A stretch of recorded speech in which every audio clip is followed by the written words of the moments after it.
Isang magandang araw, mga kasari-sari. Kamusta na po kayo? Kamusta ang inyong mga negosyo, ang inyong tindahan?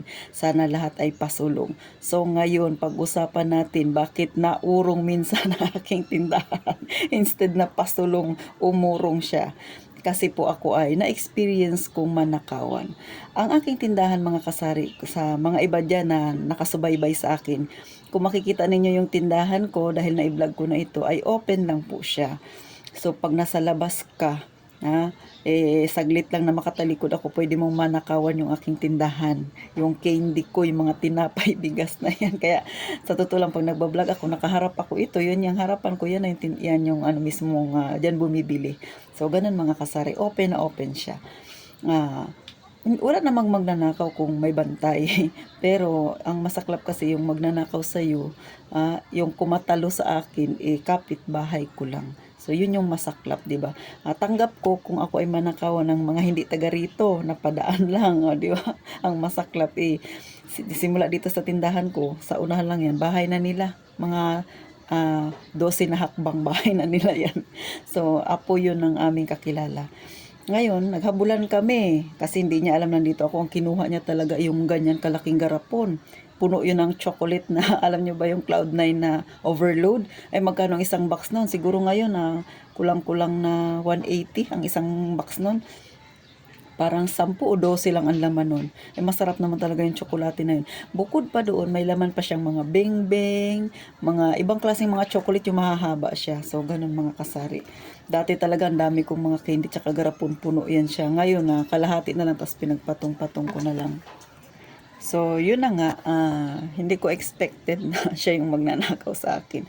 Actually, mayroon akong hinala na siya kasi dati yung mga itlog na yung salted egg ko, sa labas ko rin siya nilalagay kasi ito sa harapan yan may malapad pa yan na lagayan ng mga candy kasi dati talaga balak ko magluto kami ng ulam ni mother. Sabi ko magluto kami kahit mga 3 putahe. Kaya lang nung nagbukas kasi ako ng tindahan ay pandemic. So, hindi siya pwede kasi 'di ba, kailangan maglagay-lagay ng mga plastic ganun. So, hindi kami natuloy sa pagluluto.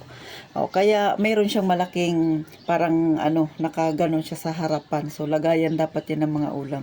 So, pag may mga customer ako, may mga bitbit, kadalasan nasasanay sila doon na nilalagay sa harapan kasi parang para siyang mesa-mesa na nakaganon. Pero pagkagabi, na itutupi-tupi 'yun siya tapos ang lock nandito sa loob. So, ganun mga kasari. So, doon ko nilalagay yung salted egg ko, minsan yung uling ko na repack, ganun. Nandyan din yung bigas ko na naka-plastic-plastic, tig 1 kilo. Tapos yung mga bininili kong tinapay. Syempre yung mga hindi nakikitang paninda sa loob, yung iba ay nilalabas ko para makita ni customer na may tinda akong ganun. So, yung katulad ng mga juices na maliit. So, nakahilera lang yan siya dyan para pag bibili si customer, magtuturo na lang siya. Tapos, kukunin ko sa rep. So, ganun po yung style ng aking tindahan. Kaya open na open po siya talaga. Tapos ang mga chichirya ko ay nasa labas lang. So yung dinali niya sa akin, yung malaki talaga na garapon na punong-puno ng tsokolate, o di ba?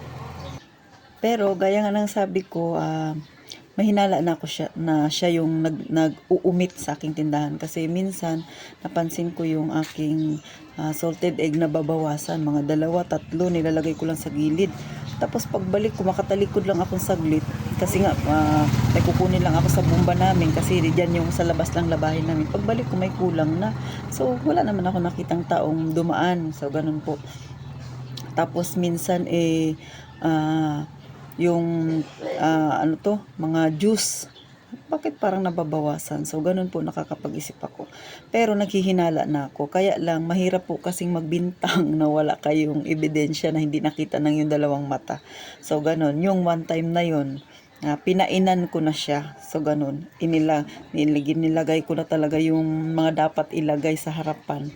Sinadya ko yun para mahuli ko talaga kung sino yung magnanakaw. Nagkataon, hindi niya alam na nandoon ako dito lang ako sa loob ng aking kama. Yan sa loob ng kwarto na yan. Tapos tinatawag ko si mother kasi magme-merienda kami. Yun yung saktong pagkuha niya ng malaking garapon. So, yun, kasi may patong pa yun Ganyan, makakapatong sila, 2 patong. So, nasa ilalim yung garapon na yun na punong-puno ng mga tsokolate. So, yun ang pinili niya kitang-kita ko dahan-dahan siya, sinigawan ko. Sabi ko, "Hay, anong ginagawa mo diyan?" Kari pa siya takbo mga kasari. Kasi pag tutuntunin mo tong daan na to, pag ganun, sa harapan yan mismo, kakilala ko ring may tindahan, nakatabi lang din ng bahay nila. Alam naman ng tindahan na yun na magnanakaw, pero siya alam niya, naghihinala na rin yung katabi kong tindahan na nang uumit nga dito sa akin, kasi pag dumadaan dito, yung kanyang damit ay dadaan niya nakaganyan, yung ginagano, tapos may siksik dito. So habulan kami, paakit ako. Alam ko, pero hindi ko naman sabing hinabol talaga siya na yung sinundan. Dumiretso ako doon sa bahay nila. Nakatabi lang din ng may tindahan na nakakita sa kanya na may dala-dala siyang garapon nakalagay sa ilalim ng damit niya. So, ganun po. Di sabi ko doon sa tindahan, "Ate," kasi kilala ko si Ate Agnes. "Ate, kako, nakita mo ba yung bitbit niya?" Sabi niya, "Oo, nasa ilalim ng damit niya." "Ano ba yun?" Sabi ko, "Naku, te, nanakawan na ako." Tapos tumawa yung may tindahan, kasi sabi niya, parang lagi nga yan daw niya napapansin. So, may idea na ako. Kasi yung dati yung sigarilyo ko rin nakalagay naman sa maliit na garapon, kasi para hindi siya sumingaw, Winston. Inawalan din ako noon kasi dito lang. Ngayon, dumiretso ako dun sa bahay nila. Kumatok ako, kinausap ko. Ako kasi, sa tagal na kasi namin dito, parang halos pioneer pa kami dito sa lugar na to. Tapos, ganun yung nangyari. Hindi kasi ako mahilig sa gulo, hindi ako mahilig sa hindi ako taong iskandalo sa mga kasari.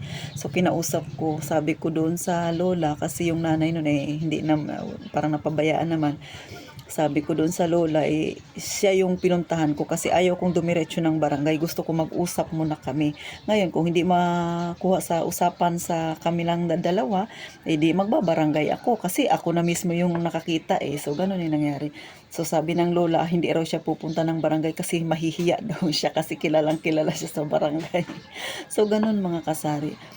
Nasettle naman namin yung binayaran niya, pero sa totoo lang, sa dami ng naumit niya sa akin, hindi ko na nailista yung iba.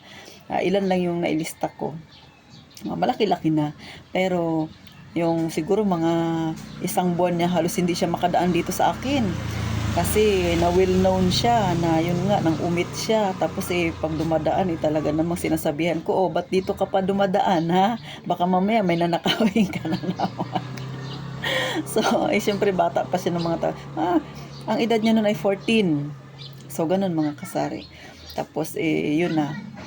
Hindi humingi ng pasensya yung lola sa akin. Sabi raw ng apo niya, nahihiya na raw siyang dumaan dito kasi raw pinagsasabihan ko raw siya ng gano'n, na nagnakaw siya.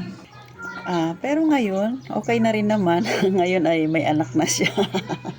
Mga 2 taon na nakakalipas mga kasari, bata pang nag-asawa. So, ganun po. Hinahayaan ko na lang din. Pero minsan may time talaga siya, pag bibili siya sa akin, hindi siya makatingin ng diretso. Bumibili na naman siya sa akin. Pero siyempre hindi ka na nagtitiwala kasi nga may sakit na ganun. At saka, iba talaga pagka ikaw yung naka-experience ng ganun. Sa akin naman, hindi naman, sabi ko nga sa inyo, hindi ako yung iskandalosang tao, tsaka mapagpatawad naman ako na tao. Pero syempre, huwag mong kalimutan yung ginawa sa'yo. Kaya kumbaga, pag nandyan siya, talaga namang hindi mo na pwedeng alis-alisan yung tindahan mo. Sa totoo lang mga kasari, itong tindahan ko, kapag maraming bata, okay lang na aalis-alisan mo. Kasi kilala mo yung mga bata dito, sa totoo lang. Ang mga marites yung mga bata dito, pagka may lalapit sa tindahan mo, tapos hindi naman bibili, tatambay-tambay, sisigaw yan. "Ate, may nagatambay sa tindahan mo."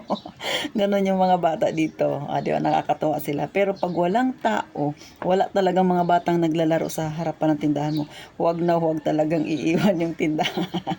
So, sa akin yan, experience ko yan mga kasari. Kinikwento ko lang sa'yo para maging aware kayo. Pero syempre, baka yung tindahan ninyo ay safe naman, okay lang yun. Ako nga, nagbabalak ako na baguhin yung parang grills siya. Kaso lang mangyayari, medyo, syempre, ito kasi pagka ganito maliwanag, pagka gano'n na yung gagawin ko, medyo magiging makulimlim na ang loob ng aking tindahan. So, pero pinag-iisipan ko pa rin.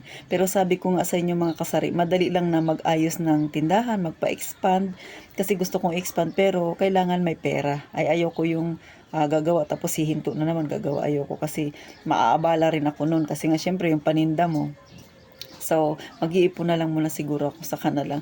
So, ngayon, ang priority ko talaga mapinturahan yung aking tindahan. Tsaka para medyo maganda-ganda tingnan sa labas, ganun mga kasari. Although sa loob naman nakikita ninyo maayos naman yung aking tindahan, no? Nakikita nyo naman. Pag may bumibili nga, sinasabihan ako, te, organize ka sa tindahan, no? Pero syempre, iba pa rin talaga yung pag sa labas, maganda yung itsura ng iyong tindahan. So, ganun mga kasari. Ito ay plano-plano ko pa lang. So, journey ko yan mga kasari. Sa mga kagaya ko dyan, sa inyo, mga nakaranas, tinanakawan kayo, ano bang ginawa ninyo mga kasari? Barangay ba kaagad? O, syempre, kanya-kanya naman tayo. Depende po yan sa loobin ninyo. Kayo yung magdesisyon. Pero kasi ako ay, yun ang aking way, ha. Kasi syempre, kami-kami lang magkakapit bahay. Sa totoo lang, may mga bata pang mga maliliit naman noon na nakapagnakaw din sa akin ng garapon ng candy. Nakakaawa. Ako ay siguro sabi ko nga sana tinapay na lang yung kininakaw sa akin. Kasi nga naawa ako sa mga bata kasi ang dungis-dungis yung nagkwento sa akin yung kapitbahay namin na sa iyo siguro galing yung garapon na yon. Nalaman ko 2 garapon puno ng candy ang kinuha. Tapos kwento niya parang familiar yung mga bata na yun sa akin kasi parang nasa lubong ko na yun dati sa bakery. So nakakaawa ang itsura nila mga kasari yung talagang masasabi mo kala mo pinabayaan ng magulang. Yung nanay kasi ay bagong panganak. Sige lang ang panganak tapos yung mga anak pinababayaan lang, 'di ba? Napaka-irresponsableng mga magulang. Ilan silang mga kabataan? 4. Tapos panay babae, ang dungis-dungis, 'di ba? Kaya nakakaawa yung mga ganong bata. Hindi ako nagagalit na naawa ako sa mga bata kasi akala nila yung ginagawa nila ay tama kasi nga nagugutom sila. Nung time na yun, wala kasi akong tinapay na naka-display. Sana sabi ko kako, kung may tinapay ako, yun ang kinuha nila. So, ganun lang ako mga kasari. Hindi po talaga ako sabi yung taong magagalitin. Sa anak ko lang ako magagalitin kasi pag nagpapasaway siya nagagalit ako. Lalo na binata na. Pero, syempre, less na rin yung galit ko ngayon kasi nga binata na. Pero, maliban doon mga kasari, hindi po ako magagalitin na tao. Ako ay palatawang tao nga. Nakikita niyo naman kung paano ako magsalita. Ganun lang po ako. Tamang magagalit lang ako, tititig lang ako ng masakit. Ganun lang. Tapos maya-maya nakakalimutan ko na rin. Para sa akin po ay good vibes lang. Ayokong dibdibin yung mga nangyayari sa buhay natin kasi ang buhay natin ay maikli lang. Kaya nga naibablog ko yung mga nangyayari sa akin sa araw-araw at saka ito yung mga tindahan, yung mga pinagdaanan ko kasi gusto ko ring i-share sa inyo na be happy lang tayo. Ano man yung mga dumating sa ating problema, wag lang masyadong dibdibin. Alam ko yung iba mabigat talaga yung problemang pinagdadaanan. Pero kung mabigat man, syempre may way naman dyan para kahit paano gumaan ang ating kalooban. Ang mahalaga ay manatili tayong masaya kasi yung buhay natin ay napakaikli lang mga kasari. Wag nating gugulin sa panay galit o kaya panay sama ng loob sa ibang tao. Wag po. Sa bagay, may kanya-kanya naman tayong pinagdadaanan. Pero ako sa totoo lang mga kasari, may pinagdadaanan din akong matindi noon. Hindi ko na ikukwento sa inyo kasi masyadong ipapadala ko na lang siguro ito sa sa magpakailanman. Biro lang mga kasari, gusto ko lang kayo ay maging happy habang nanonood kayo sa akin. Pero ang buhay ko po ay ganun, para siyang teleserye. Pero syempre manatili lang tayong matatag at saka happy lang tayong palagi mga kasari. So sana may natutunan kayo, makarelate kayo sa mga naikwento ko sa inyo, na i-share ko sa inyo mga kasari, lalo na sa tindahan na napagdadaanan yung mga nakaw-nakaw na yan mga kasari. At saka syempre sa mga nanonood dyan, thank you po ng marami at saka pa-like na lang po and subscribe mga kasari para marami pa tayong ma-encourage na mga kagaya nating nasa masa, yung mga gusto magkaroon ng tindahan at saka syempre para mapasaya natin yung iba na medyo nabibigatan sa kanilang problema. So thank you po ng marami. Mag-iingat kayong palagi mga kasari.